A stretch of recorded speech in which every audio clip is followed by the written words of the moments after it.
Hello booktubers. What a lovely day for the race. It's a lovely day here anyway in the north of England, and by the race I mean the human race. And I'm going to talk about it leads me on to a book that is rarely read, I think, today, but it's of monumental significance in all kinds of ways. It had a vast impact on religion, society, politics, you name it. But its main subject is biology. It is, of course, The Origin of Species by Charles Darwin. It was published in 1859, and most of us know the story that he went on the ship the Beagle. I've got a lovely, there's a book, The Voyage of the Beagle, lovely book actually. In 1835 he spent 5 years on this ship, touring all over, but mainly South America, as a young man. He was quite a daring individual when you read that Voyage of the Beagle, the things he got up to, and it was really wild territory then in those days. But anyway, while there he visited the Galapagos as well, and Brazil and places, and he got ideas about, he didn't really have any purpose in life at this time. He just went on the Beagle as something to do. He was of aristocratic background in some ways, upper middle class anyway, certainly, with prosperous background and heritage. And but when he went to university, he was a bit aimless. He was going to be a doctor for a while and gave that up. A clergyman, gave that up. He didn't really know what to do. But when he was on the Beagle, and he spent a lot of time not on the Beagle, he spent a lot of time on land. He would go off on his, sometimes with some friends, and they would go overland and meet up with the Beagle at another port, days, weeks later. So he did spend a lot of time there, and I say quite exciting things. But anyway, he got it was, I think he was away about 5 years, long time. Obviously, sailing ship to South America, it was a hell of a long way. It reminds me of a sea shanty. We're outward bound to Vallepo Bay. Get cracking, me lads, it's a hell of a way. Vallepo is Valparaiso. So it was a long way, and he was away for a very long time. And then when he came back, it took a long time digesting various ideas that had occurred to him, the things that he'd seen. And it was that he wasn't the only one thinking about life and biology and so on as well. And there was a kind of certain amount of current thinking about geology as well, and vast swathes of time, people were beginning to appreciate how long life had been around on the earth and how old the earth was. Even though, of course, the strict biblical age was 6,000 years or something. But anyway,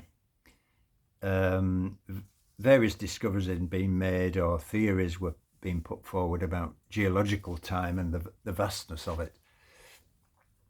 And that impinged on thinking about the age and the time of life as well, changes that might have taken place in life. And as we know, he was busy thinking about all this for a long time, and then he got word that Alfred Wallace had got a theory. He was a friend, and he wrote him a letter saying, I've got this theory about the evolution of life. And this sort of panicked Darwin into getting down to it and organising his work and publishing something. And he didn't do it selfishly in competition with Wallace. He acknowledges him in the book, in the opening introduction to The Origin of Species. He acknowledges how Wallace was at that time in Malaysia or somewhere, and he was a very intrepid traveller. He didn't have the same social standing, let's say, as Darwin, so that might have made things more difficult for him to get published. I don't know. But anyway, Wallace wasn't put out, I don't think, by Darwin's publication of this book, which goes to the credit of both of them. But anyway, 1859, he decided to publish this Origin of Species. And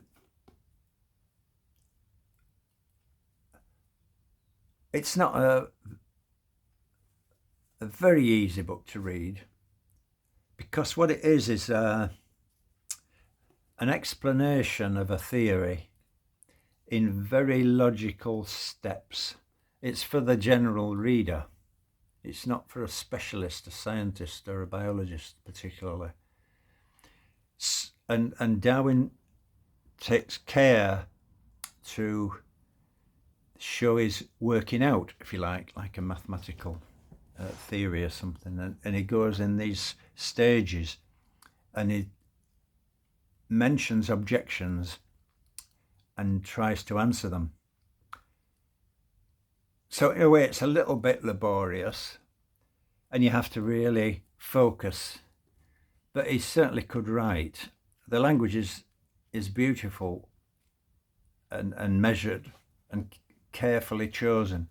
But at the same time, I think the language now can be misleading, because the meanings of words have changed a little bit, even since 1859, the height of the Victorian era. And there's an introduction to this where a man called Jeff Willis talks about that. He says even the title, The Origin of Species, may be misleading to the modern reader.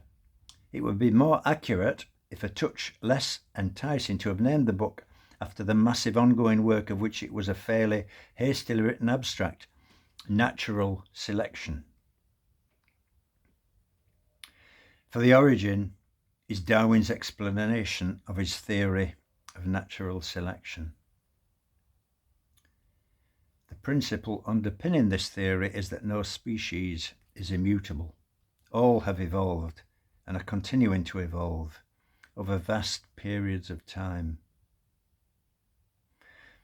And this challenged the pervasive creationist view of species as specially and separately created by divine edict. Nature for Darwin was a continuum.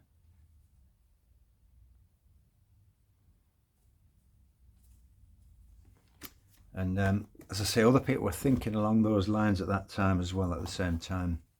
But of course, that challenged a lot of favourite teaching, especially in religion and so on.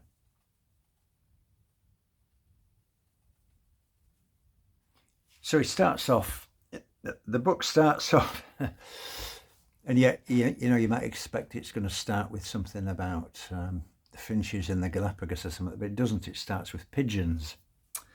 And obviously this is because pigeons are familiar to us, Darwin knows that his readers will have noticed all the variety of different pigeons there are. And he became a pigeon fancier himself and kept them. He was a very thorough man, was Charles Darwin. So he kept them and noticed what massive variety there were in their, appearance and everything. The beak and the plumage and all this all could be changed. All were changed, and then he looked at other domesticated animals like cattle and so on. And he said,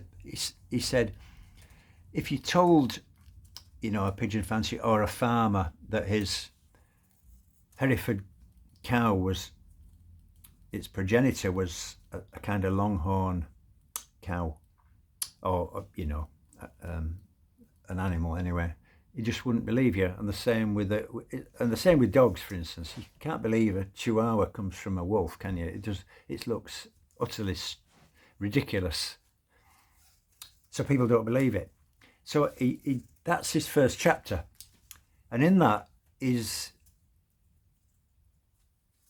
showing something very important,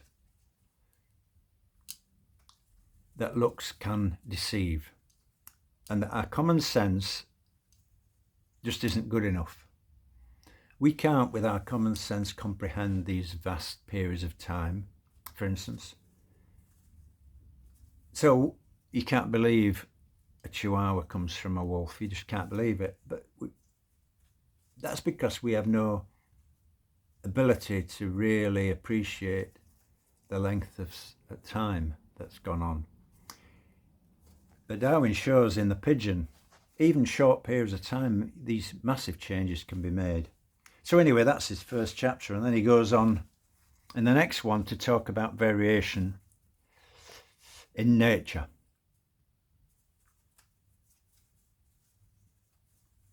And he says it's less rapid, because when humans are doing it, with something like cattle, sheep and all the rest of it, they're picking out things, whereas nature does it more slowly and gently. So he's starting off that way and talking about species. What's the difference between a variation and a species, and these kind of things. You have to really focus. I mean, I don't have any training in any of this. I'm just interested. And yet, you really have to focus. His language is, as I say, quite precise. But I think some of it has changed in its meaning. And I think one of the most important ones, one of the changes that has happened is survival of the fittest, for instance, which implies that the fittest are the strongest, the most aggressive, and the ones who win the wars, kind of thing. And it's been taken that way, hasn't it, as a justification for grabbing what you can, aggression and even empire building, I think. And of course he didn't mean that at all. In nature, the survival of the fittest is the survival of the one who is fittest for that environment at that time. And so that's been misused. And the whole book has all sorts of, that's why it's so important. It has been misused, hasn't it? The theory of evolution. Even the statement, the theory, the word evolution is misleading. And Darwin doesn't use the word evolution that much, but evolution implies something getting better. It evolves, i.e. it gets better. But in nature it doesn't. Nature has no concept of working towards a goal. It's not working towards anything. Humans are not the pinnacle of evolution. Nothing is. There is no goal. There's nothing it's aiming for. It's simply a process that carries on and carries on and carries on. If everything was wiped out except for cockroaches, nature doesn't care. the cockroaches just keep going, or ants or something. It's not a value system, and it's not progress. That's the thing. Evolution is not progress. Not in the theory of evolution, it isn't. But that's what it means in our normal language now. So it's changed, and I think that can be. Again, you've got to get your head around this a little bit. He's very precise in his language in one sense, but of course, time goes on and meanings change. Anyway, I'm not qualified to explain the theory of evolution at all, but I have read the book. I've struggled with it a little bit, but there is some very fine writing in it at the same time. And to read the original, it went through lots of editions. The 1859 edition was the first one, and then he kept doing new editions, did Darwin. I think there were 5, and the later ones kept responding to arguments that people were making, objections to the theory, and he was quite happy to do that. He was a scientist. The point of science is that you put forward a theory and then you expect objections. It's not offensive or anything. It simply means that's how you progress in science. He was a scientist. He wasn't interested in religion or anything like that. Well, he was actually, but the book itself is not to do with that. And right in the very last chapter, or is it almost the last chapter? He has a chapter anyway called Recapitulation and Conclusion. He says, this whole volume is one long argument. That many and grave objections may be advanced against the theory of descent with modification through natural selection, I do not deny. I have endeavoured to give them their full force. So that's the scientific approach, not to be offended or anything, but simply to see if you can respond, or seeing if your theory can stand up to these objections. Nothing at first can appear more difficult to believe than that the more complex organs and instincts should have been perfected, not by means superior to, though analogous with, human reason, but by the accumulation of innumerable slight variations, each good for the individual possessor. Nevertheless, this difficulty, though appearing to our imagination insuperably great, cannot be considered real if we admit the following propositions, namely, that gradations in the perfection of any organ or instinct which we may consider either do now exist or could have existed, each good of its kind. That all organs and instincts are in ever so slight a degree variable. And lastly, that there is a struggle for existence leading to the preservation of each profitable deviation of structure or instinct. The truth of these propositions cannot, I think, be disputed. So you see, the language is not easy. It's measured and it's weighed up, and it's elegant, noble language, beautiful in its way, but not perhaps so easy to read and understand. You've really got to focus, especially if you don't have a background in this kind of thing. And the theory of evolution, of course, is still not accepted by lots of people. They would prefer that God had done it all. Maybe God created the theory of evolution. But anyway, we still get the creationists and so on who object to it. But the point about, and what he says in here, is that the teachings of creationism and so on depend on belief. This doesn't depend on belief. You don't have to believe it. What you have to do is open your eyes, is to look. That's all. people can't look, not with an objective eye. We can't. We always have to put a construct on it. It's difficult. It took him so long to do this, and he wrote other books, of course, and other things. But in that Origin of Species, that first one, really, he doesn't discuss the development of human beings. But that was the objection that was mainly brought, and he was ridiculed, that saying we'd descended from apes, descended from chimpanzees and that kind of thing. But he doesn't actually mention anything about that. He knew it would be dynamite, so he doesn't say anything. He did later on, but at that point he didn't. And of course, he was bombarded with objections, and people kept thinking they'd come out with, well, how do you explain this? The eye. How could the eye have evolved? But we now know it could. It did. And we can see it by looking at fossils of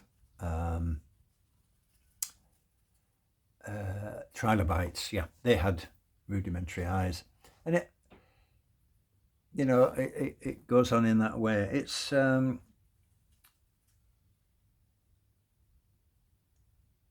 It's such an important work, but I wonder how many people have actually read it. It took a bit of an effort for me to read it, I must admit, but I'm glad I did, because it's been covered over with all kinds of other stuff, hasn't it? About eugenics and all the rest of it. One of the interesting things about the theory of evolution and the origin of species is Darwin mentions that he doesn't know how it works. And that's really interesting. He doesn't know how variation takes place, because they didn't know about DNA and genetics. Nobody really knew how that worked, what was going on there. And of course that reinforces the theory. Variation all the time. The theory itself is, to me at least, so profound when you really think about it, and yet very simple. The book's not simple to read, but the theory itself is basically very, very simple, and yet it affects everything. Everything.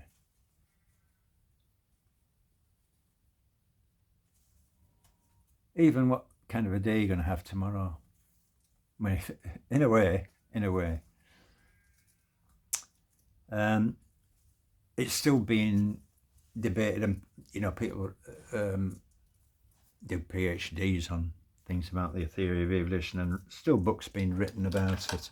I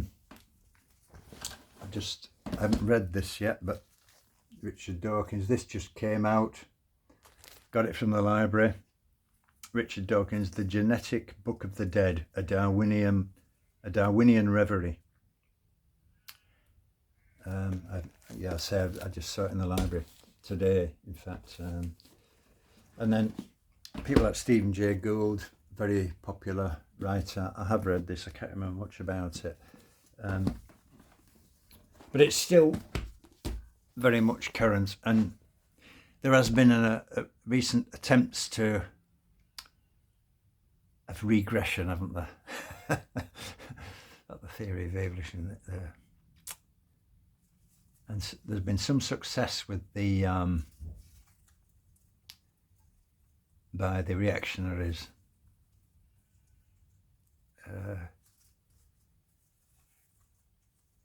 Because they would prefer belief to evidence.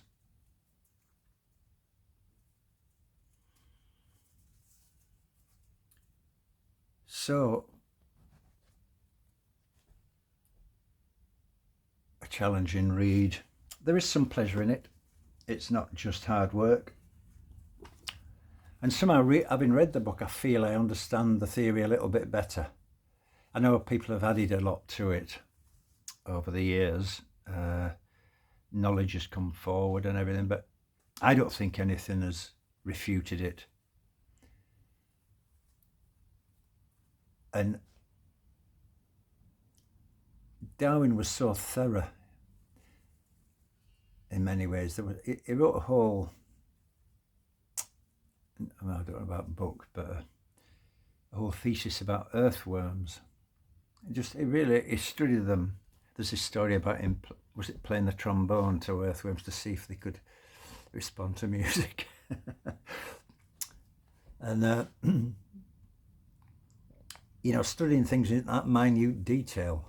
I'm sure he wasn't the first to do that, but for instance, he noticed that when earthworms, they feed on dead leaves, and when they take the leaves down into the hole, they know to turn the leaf round so that the stalks are not protruding into the hole to stop them getting out.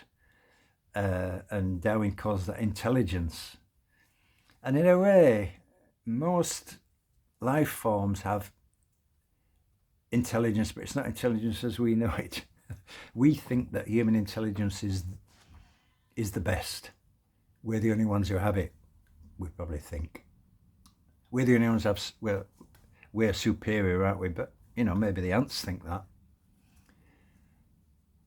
And as I say, Darwin shows that the process of evolution doesn't reach a pinnacle with human beings.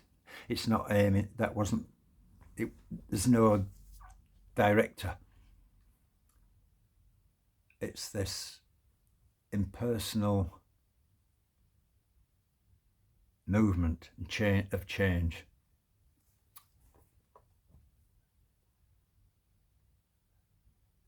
And it applies to everything, and it's a wonderful theory. And I was privileged to go to the Galapagos last year, and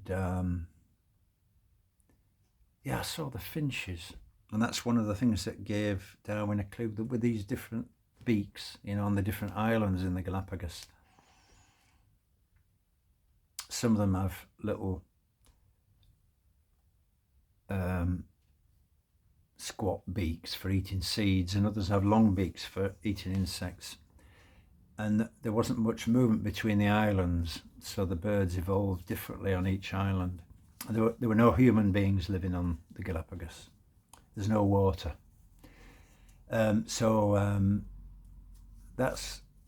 He was able to see,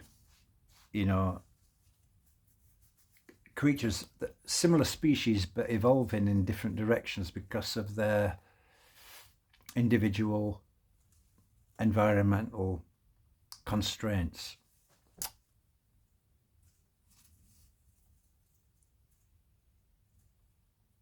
So there we are. Anyway, I'll stop there. It's long enough. Thank you very much.